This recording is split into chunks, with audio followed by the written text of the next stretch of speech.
Here is Guitar 3 for E, F, and G. There's a little bit of kind of repeated figures going on here, especially in E and F for your part. It's not exactly identical because one of them's longer than the other, but it's the same idea. So what I would recommend for you to do right now is grab your pencil, and you'll have to probably pause and or each one of these. But we're gonna write in the fingerings for just what we play as like the beat 1 and beat 3, because you have like these constant E B, E B, E B, E B. Those just keep going over and over and over again. But the bottom note changes, and we're gonna try and avoid playing open G's by using fourth finger on the D string. It'll give it a little better color and will sound a little bit better and maybe warmer as an ensemble that way. So here's what I've got. I'm just going to call out just the fretted notes. So we have 1, 1, 4, 3, 4, 1, 4. Here, let me try that again, because for 1, I counted beat 1, and then you probably thought that was finger 1.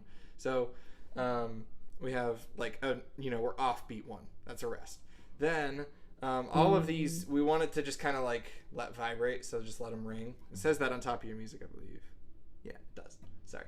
So here we go. Beginning, 2, ready, and 1, 4, 3, 4, 1, 4, 3, 1, 4, 3, 4, 1, 4, 3. This is 1, 1, 4, 3, 4, 1, 4, 3, 1. So I'll freeze there. That was all the way from E and F.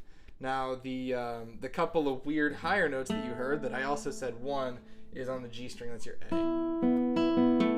Right? This is actually a really fun, pretty part. I like this one a lot. And then crescendo into G also, by the way. But in the G section, we have these chords. I'm going to probably tell you the chord names and just how I finger them. You'll figure it out. It's, half notes. Not hard at all. But I'm going to name the chords because that's going to be just kind of an easy way to memorize it. And then if you see it again, it's like, oh, wait, this kind of makes sense. It's not just 3 notes. It's, there's something else happening here. So our first 2 chords are all open strings. It's E minor. And by the way, I'm playing these. You could play I, M, and A, but for tone and kind of what I was doing before, I was doing P, M, I, P, M, I, P, M, I, P, M, I, P. So I'm going to use P, I, and M for these. Just helps me to be a little more consistent whenever I have to go to other strings, because they're not all going to be on all the treble strings. So P, I, and M is what I'm using to pinch the chords. So I have E minor twice. Both of these are E minors. Then I called this F sharp minor 7. You have an F sharp in the bass. I couldn't tell you if that's exactly off the top of my head the chord that he's going for, because there's also some B in it in guitar too, but this shape itself is more or less an F sharp minor 7 shape. Then E, also by the way, I would use 3, 1, and open. Probably saw that, but 3, 1, and open. Then back to E minor again. Now downbeat of 56. This is the 3rd measure of G.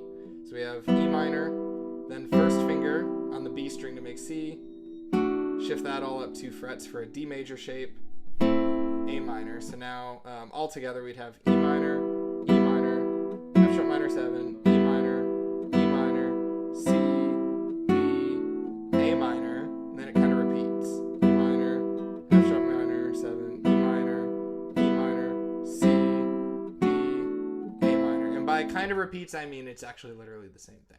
So those are the chords for G. But what's really important here, because of just like the volume of it, right? We don't, and this is interesting to say because I want to hear you. I want to hear you play.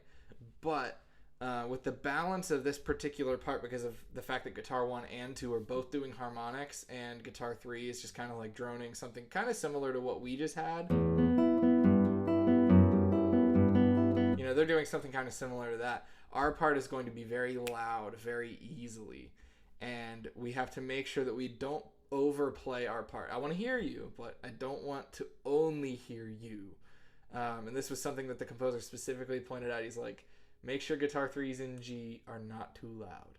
So watch your volume, but play confidently, play cleanly, and that will do very, very well for us. So there is E, F, and G. Not too horribly difficult. You'll have to finger through it, but definitely write in those fingerings, especially for E and F. Just on those low notes, that'll help you be able to sight read it a lot better. So